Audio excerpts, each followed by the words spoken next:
Em nome do Pai, do Filho e do Espírito Santo. Amém.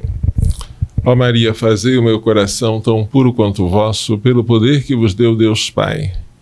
Ave Maria, cheia de graça, o Senhor é convosco, bendita sois vós entre as mulheres, e bendito é o fruto do vosso ventre, Jesus. Santa Maria, Mãe de Deus, rogai por nós, pecadores, agora e na hora da nossa morte. Amém. Pela sabedoria que vos deu o Deus Filho, Ave Maria, cheia de graça, o Senhor é convosco, bendita sois vós entre as mulheres, e bendito é o fruto do vosso ventre, Jesus. Santa Maria, Mãe de Deus, rogai por nós, pecadores, agora e na hora da nossa morte. Amém. Pela misericórdia que vos deu o Espírito Santo. Ave Maria, cheia de graça, o Senhor é convosco, bendita sois vós entre as mulheres, bendito é o fruto do vosso ventre, Jesus.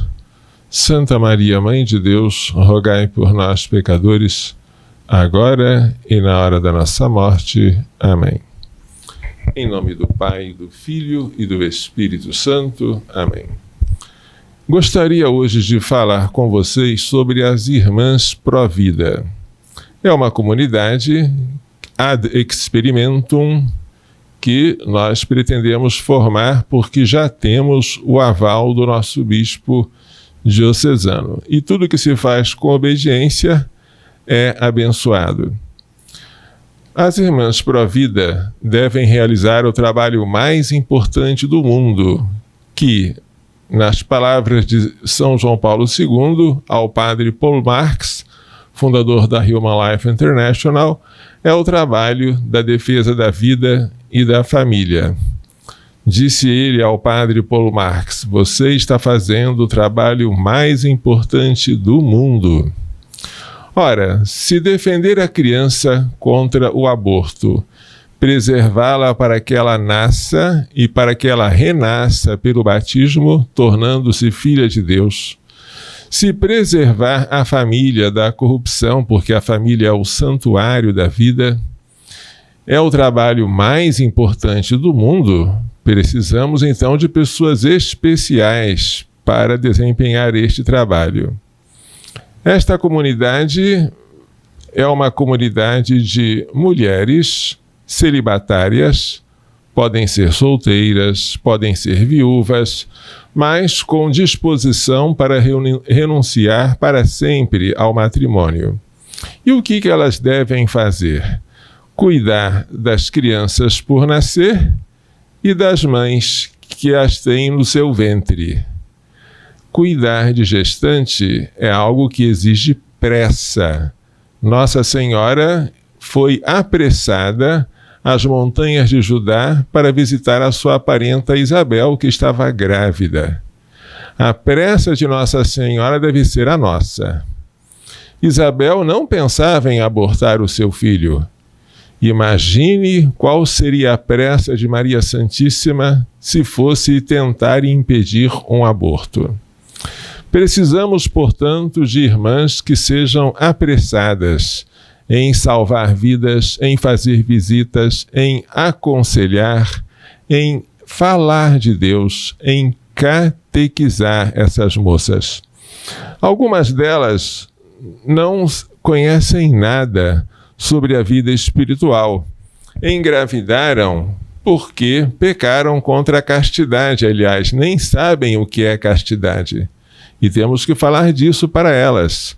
Falar que o corpo delas é templo do Espírito Santo, que alguém pagou um alto preço por este corpo, que nosso Senhor Jesus Cristo deseja unir-se a elas pela Eucaristia, com o seu corpo glorioso, de modo que o corpo delas também deve estar puro.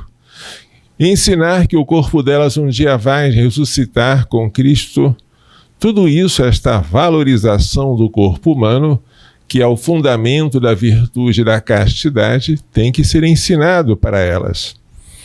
As irmãs precisam, portanto, com pressa, visitar, aconselhar, servir, catequizar, acompanhar as gestantes porque elas, hospedadas, não podem sair sozinhas, mesmo para os passeios, têm que ser acompanhadas pelas irmãs, tem que acompanhar as gestantes nas consultas médicas, no parto, na internação hospitalar. Tudo isso precisa ser feito e requer um cuidado e uma dedicação integral e 24 horas.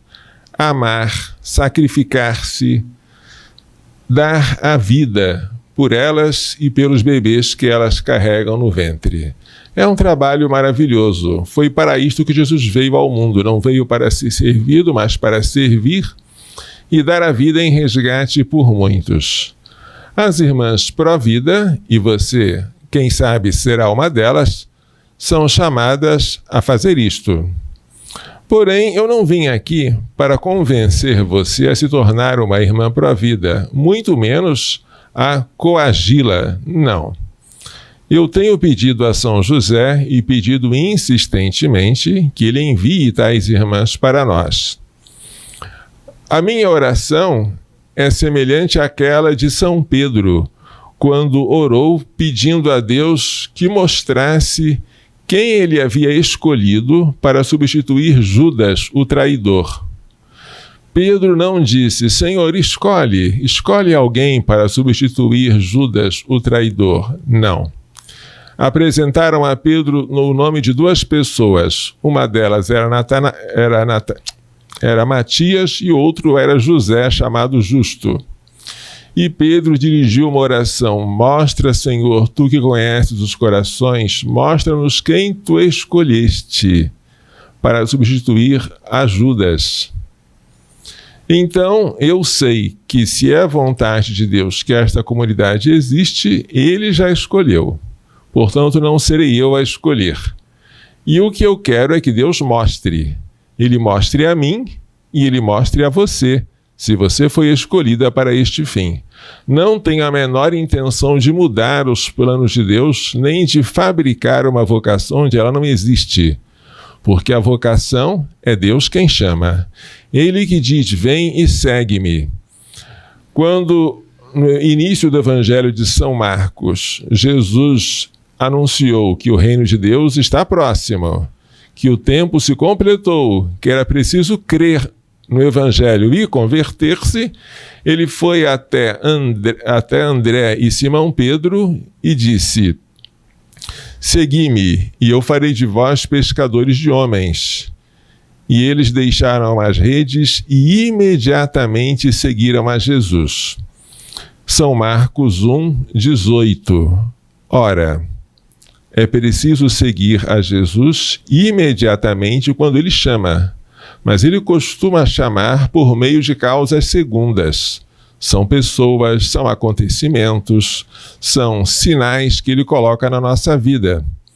Se você estiver com um sinal de que Deus está chamando você para este trabalho, ótimo!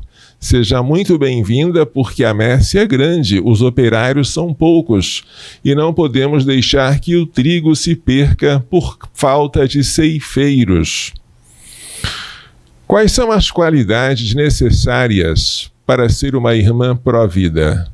Como este trabalho é semelhante ao trabalho de um anjo da guarda, porque é para cuidar das mães e dos bebês, as irmãs pró-vidas devem ter uma pureza angélica.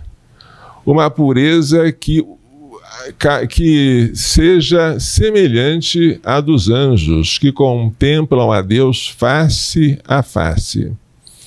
Esta pureza deve transparecer no olhar, na modéstia do vestir, nas palavras, em tudo. Tem que ser uma pureza radiante, como aquela da Virgem Maria, aquela mulher vestida de sol, tendo a lua debaixo dos pés e sobre a cabeça uma coroa de 12 estrelas. Tais irmãs pró-vida devem ter uma ternura materna, porque para as meninas que nós acolhemos, nada é penoso quando elas se sentem amadas. Aquela casa é muito grande, há vagas para muitas gestantes, a casa mesmo é ampla, com muitas acomodações mas ela só vai se parecer um paraíso se elas forem amadas e se sentirem amadas. Essa ternura materna, e a mãe sabe dar a ternura em todo o tempo, incondicionalmente, é um requisito para as irmãs que vão trabalhar nesta tarefa, que é o trabalho mais importante do mundo. Renúncia às frivolidades. Irmãs que querem trabalhar nisso têm que deixar as coisas que são frívolas, ainda que não sejam pecaminosas. Os apóstolos deixaram as redes para seguir Jesus. Fazendo um trocadilho, hoje é preciso deixar as redes sociais. Deixar o WhatsApp, deixar o Facebook, deixar o Instagram, deixar as redes, porque tais redes, se é verdade que elas ajudam muito na evangelização, não é menos verdade que elas também nos prendem, nos amarram, consomem o nosso tempo, expõem-nos às ocasiões perigosas ou até pecaminosas. Renunciar às frivolidades, renunciar às vaidades. Quem for trabalhar como irmã, evidentemente, não pode se dedicar a cultuar a própria beleza. A beleza de uma irmã deve ser as suas virtudes, as suas boas obras, o seu serviço. São esses os ornamentos com que Deus se alegra. Não estes ornamentos externos que consomem tanto tempo habitualmente na vida das mulheres. Também o amor à oração. A irmã pró-vida deve rezar muito, porque somente na oração nós conseguimos abastecer a nossa alma para a ação. E por fim, a irmã pró-vida deve ser silenciosa. Um silêncio interior e exterior.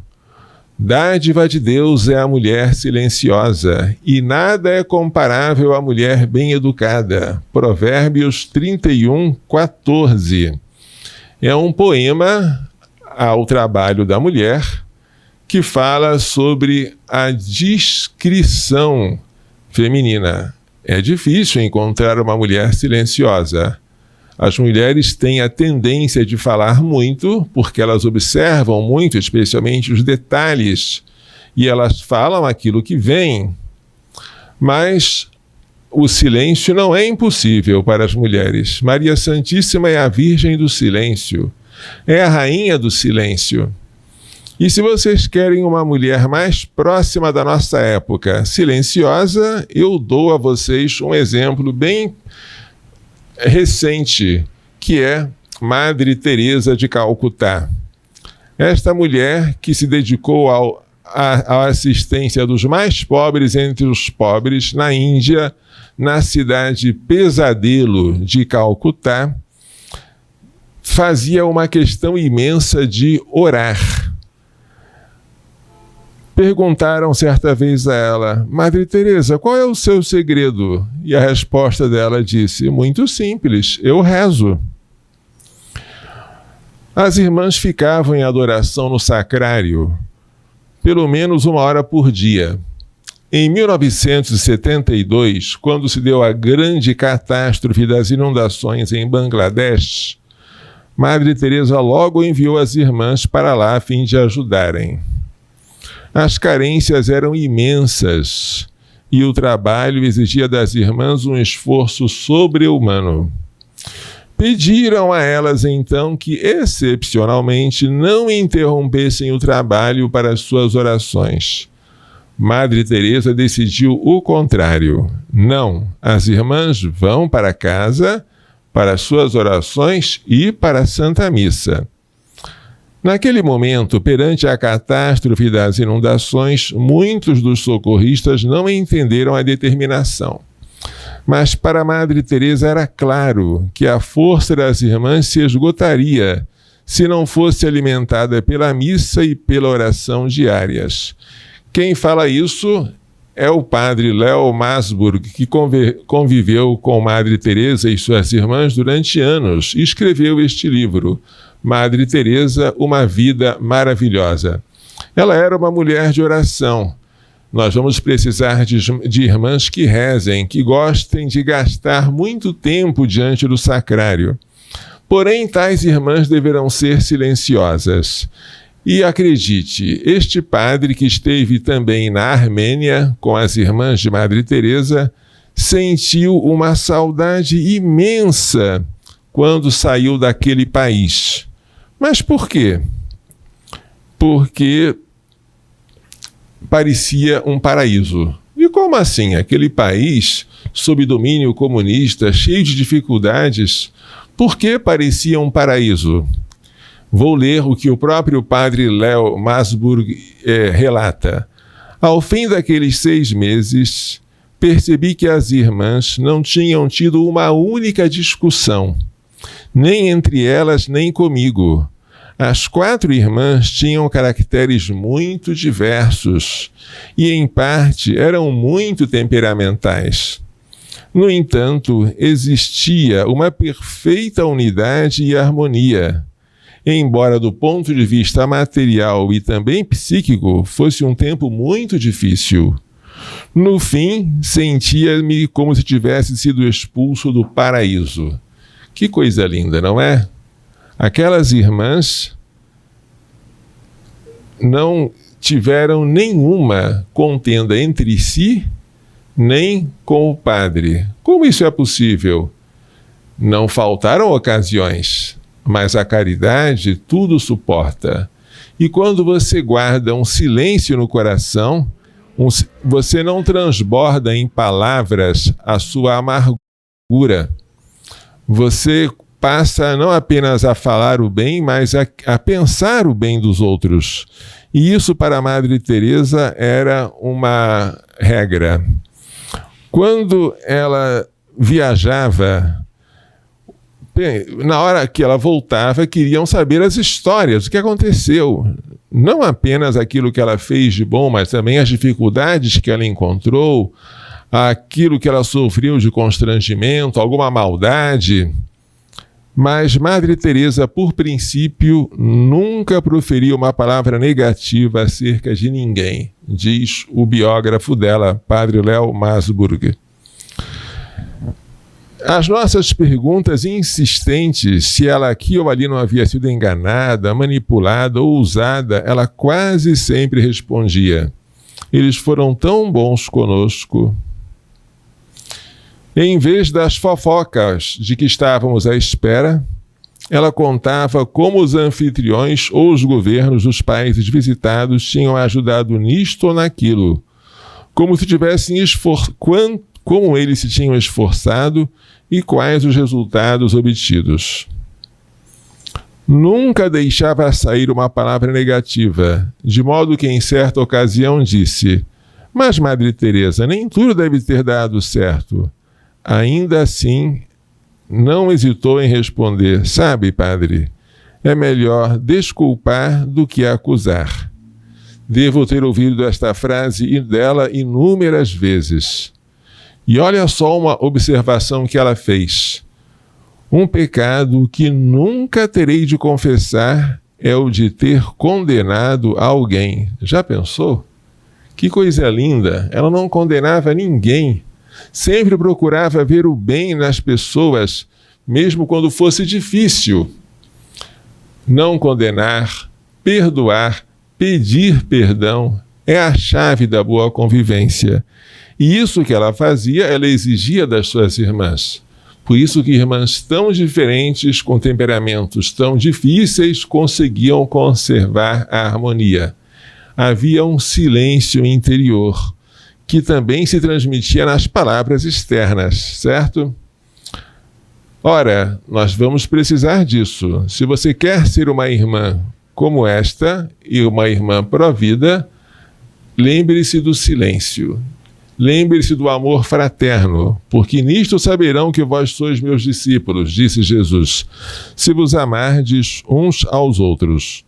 Não é necessário que as irmãs pró-vida tragam atestados de bons antecedentes, porque nem Jesus, quando chamou seus discípulos, exigiu que o passado deles fosse maravilhoso. Não. mas é necessário que elas tenham um desejo enorme para o futuro de adquirir a santidade. Eu tenho pedido pessoas semelhantes a anjos. Se você acha que não tem vocação porque você não é semelhante a um anjo, lembre-se, eu não falei qual é o grau de semelhança. Se você admira os anjos e se você quer ser semelhante a ele, está disposta a empregar a sua vida neste ideal, seja bem-vinda. Porém, se o seu caso é levar uma vida mais ou menos, sem fazer esforços extraordinários para a santidade, de fato, não é esta a sua vocação. A vocação pró-vida é a vocação de um trabalho excelente e exige pessoas excelentes. Ora, entre as irmãs vai haver uma, que deve ser a última de todas e a serva de todas. Esta será a superiora. A superiora é aquela que deve servir mais do que as outras, aquela que deve transbordar em santidade para que a santidade também chegue às outras a quem ela vai governar, e é aquela que terá um julgamento mais severo, porque ela vai responder por si e pelas subordinadas. Evidentemente, onde há duas, tem que haver uma cabeça. Se houver 3 ou 4, tem que haver uma que seja a chefe. Isso é bom e necessário para toda a sociedade. Mas nada demais em ser ou querer ser superiora. Só lembrando que a autoridade é serviço, e a quem muito foi dado, muito será cobrado. O trabalho é grande. As gestantes não existem duas iguais. Uma sofreu abuso durante a infância ou a adolescência e ficou grávida. Outra apanhou do marido e teve que fugir de casa. Uma terceira foi encontrada nas ruas, juntamente com os filhos já nascidos. Uma quarta cometeu adultério e está envergonhada e queria que nós a ajudássemos durante a gravidez. Uma quinta foi expulsa de casa porque os pais não aceitaram a gravidez. São situações inúmeras que requerem a hospedagem. E a hospedagem de gestantes, mais do que o trabalho de socorrê-las, exige um amor que tudo suporte, tudo. E para as irmãs pró-vida, precisamos de uma habilidade que é um dom de Deus para tratar com elas. Precisamos de uma ternura que venha temperar todas as asperezas, de um desejo de imolar-se, de sofrer, de sacrificar-se, de dar a própria vida, e uma perseverança até o fim. Nada pode desanimar aquelas que entrarem para este trabalho. Quem põe a mão no arado e olha para trás não é apto para o reino dos céus. Então, como nós já temos aqui o aval da nossa autoridade diocesana, aqui na Diocese de Anápolis estamos noticiando que estão abertas as portas para aqueles que Deus chamar. Não sou eu que quero chamar, nem quero fabricar vocações, mas quero despertá-la se ela já existe em você e está adormecida. Se Deus chamou você e você não sabia, venha, porque as portas estão abertas, a messe é grande, os operários são poucos e haverá uma grande recompensa no céu e, desde já, acreditem, uma grande alegria, porque Deus não se deixa vencer em generosidade. Todo aquele que por causa dele deixa pai, mãe, irmãos, terras, casas, filhos e filhas, por meu nome, por causa do Evangelho, diz Jesus, recebe 100 vezes mais aqui na terra e no futuro a vida é eterna. As irmãs serão para as meninas, as hóspedes, serão para as irmãs como filhas. As criancinhas serão como filhos ou como netos, como vocês preferirem, ou talvez como sobrinhos. Vocês terão amigas que vão tratá-las como mães para sempre, porque elas não se esquecem do carinho com que foram tratadas durante a hospedagem. Elas vão rezar por vocês e vão acolhê-las nos tabernáculos eternos. É muito bonito a gente fazer um trabalho como esse, e a gente logo percebe que o Papa São João Paulo II não estava exagerando ao dizer ao padre Paulo Marx: você está fazendo o trabalho mais importante do mundo. A recompensa que nós já teremos aqui na Terra, ela é acompanhada de perseguições, claro. Mas lá no céu, ela já será plena. Só peço uma coisa: não deixe Jesus esperar. Uma coisa que os apóstolos não fizeram foi dizer: Senhor, dá-me um tempo, eu vou ajeitar aqui a minha rede, o meu barco, eu vou conversar com meu pai, vou dar um jeito nos meus empregados, depois eu vou segui-lo. Não. Eles deixaram as redes imediatamente. Uma coisa que Maria Santíssima não fez quando soube do anjo que a sua parenta Isabel estava grávida foi pensar assim: eu vou preparar a minha viagem, daqui a alguns dias, quem sabe eu vou... Não, ela saiu às pressas. O trabalho requer urgência. Lembre-se que a nossa vizinha Argentina escolheu a morte e a maldição. Um país que legaliza o aborto é um país que atrai sobre si a maldição de Deus. E esta maldição pode chegar a nós, porque os maus exemplos com facilidade se expandem e nós temos que tomar cuidado. O trabalho hoje para nós livrarmos o Brasil da maldição do aborto, depois que no país do Papa, a Argentina, o aborto foi legalizado nas duas câmaras, né? A dos deputados e a dos senadores, tem que ser um trabalho de vigilância redobrada.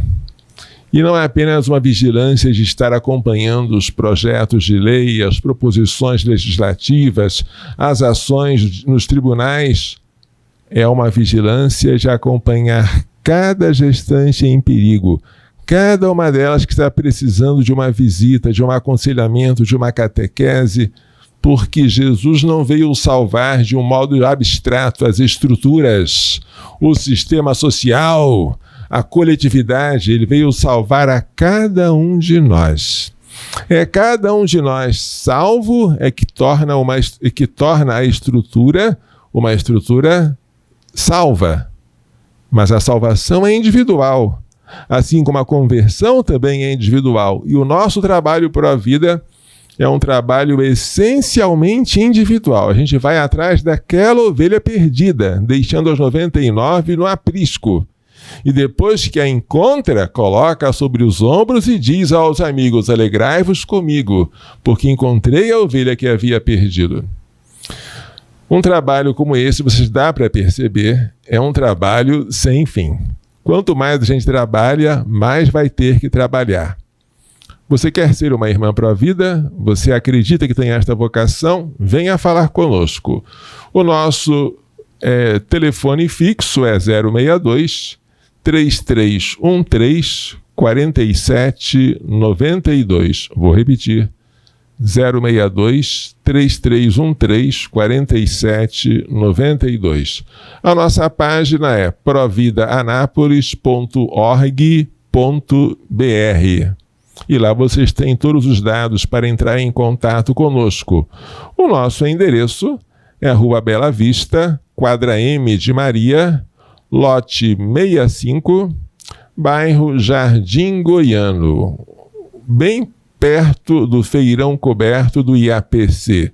Uma casa grande com uma fachada azul, com um letreiro Pró-Vida de Anápolis.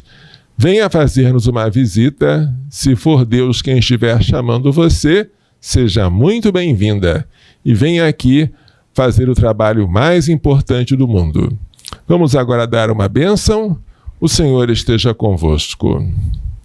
Pela imposição de minhas mãos sacerdotais e pela invocação da bem-aventurada sempre Virgem Maria, de São José, seu castíssimo esposo, de São Luís Gonzaga, de São Luís Maria Grande de Montfort, de Santa Gina Beretta Mola, de São Miguel, São Gabriel, São Rafael, de todos os anjos e santos, abençoe-vos, proteja-vos e guarde-vos com toda a bênção do céu e da terra, Deus Todo-Poderoso, Pai, Filho e Espírito Santo. Amém. coração imaculado de Maria, livrai-nos da maldição do aborto.